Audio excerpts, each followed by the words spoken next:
Hello mga ka-DIYer.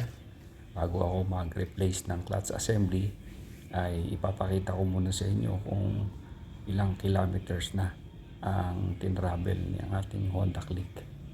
So magte 33,000 kilometers na siya. Off ko muna yung kanyang ignition. At ito yung clutch niya, nakakalas ko na rin. Tingnan nyo guys kung gaano nakanipis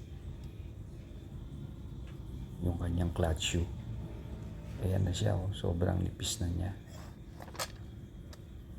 Ito na yung ipapalit natin na bagong clutch shoe assembly na nabili sa online. Yun, ang kapal ng clutch shoe niya. Tapos ay nilinis na rin natin. Tinanggal natin yung mga dumi sa loob ng sili.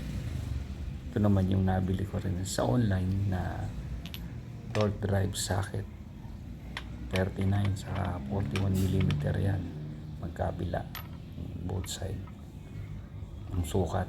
Tapos may extension na 3 inches para madaling kalasin sa i-assemble mamaya. Torque drive nut na yan, lumuwag na siya, kinamay ko na lang. Hawakan mo lang para kasi baka pumitik, tumalsik. Baka hindi tumalsik kasi may center spring yan.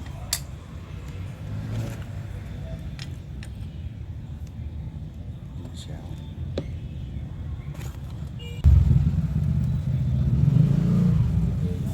Torsion control.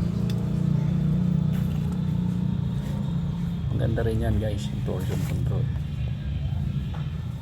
Mas smooth yung arangkada niya. Ito na yung bago. Ikabit ko na. Yun. Nakalimutan ilagay yung yung drive belt. Mas tinanggal muna natin yung mga grasa-grasang sumobra. Nakikabit na rin yung drive belt. Sa pagkakabit ng drive belt, dapat ay mababasa natin yung board harap sa atin.